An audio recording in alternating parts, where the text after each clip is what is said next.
Hi everyone, Karen from Food and Wine Travel, and I'm in the kitchen of the Saffire Lodge, and I'm with Simon, the sous chef here, and he's going to show us how to cook something very special. What's on the menu today? We're doing one of our dishes from our degustation menu tonight, and it is a little cylinder of sugar cured ocean trout and avocado. Wow. And we're going to garnish it with some fresh herbs from our garden and some cucumber and those kind of yummy things. So, great. Well, we're in very good hands, and we look forward to sharing that. Great. So Simon, talk us through this dish and where it comes from and what we're going to see here. Well, what we're going to do is the sugar cured ocean trout cylinder, and it's going to be a little adaptation on one of our executive chef, his signature dishes. Yeah.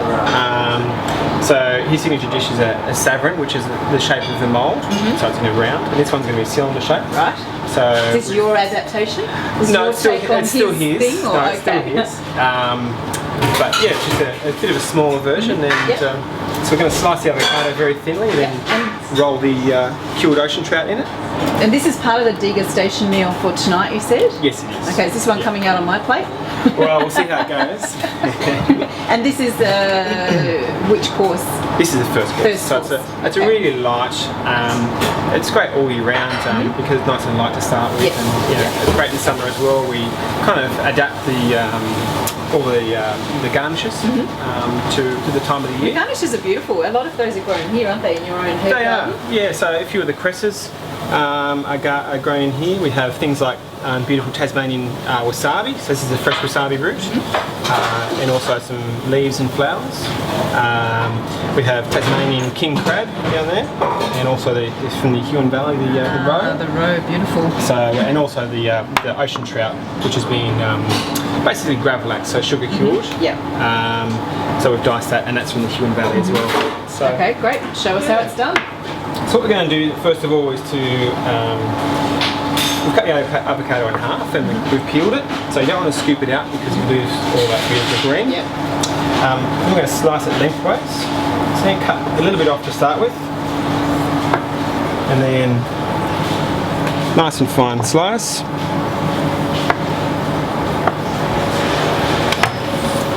And we're going to layer it. So what we're going to do is do a rectangle all the way along. Yes. And then fill that. So I'll make one, and then I'll make one. Have a go. So stage 2 of our little creation here, we've layered the avocado, and we're just about to put on the yummy bits. So this one is a little wasabi creme fraiche. We've actually just used tube wasabi for this. Yes. So we can put in a very small amount, and you still get all that wasabi flavour. So the only way to put this on is actually with your finger. Sure. So what we're doing is just wiping it on. Just really gently, otherwise we have to go with the grain instead of against it, so it doesn't spread apart. So just a little bit on there, and that just adds a little bit of fattiness and a little bit of wasabi flavour. So now we're going to get the cured ocean trout that we diced before, and just going to layer that on there. So quite full, so you get a nice full circle. Yep. So this is really the main ingredient of the dish? This is the ingredient, yep. So this is the key ingredient. Two of my favourite things there, salmon and avocado. Oh, they go very well. They do. So what we're going to do now is the difficult part. So because it's not bound together, it's going to want to kind of fall out. Yes. So we have to quite quickly just fold it in half and then keep going over. And see, we've made a nice little log. Wow. Okay, so now we've rolled our ocean trout cylinder. We're going to, so it's nice and firm, we're going to stick together. We're going to cut it so we can make our dish. So you need a really sharp knife. And we're just going to cut a little bit off the end. And then, usually I'd make a nice long cylinder, and then you can get a few portions out of it. So for this one, we'll just make a little one. Okay, so now this is like finding the end of a sticky tape. It's impossible, so you kind of have your sharp knife and then cut it. I'm just going to peel it off. And it looks so perfect. And that's why it's really nice to have an avocado on the outside.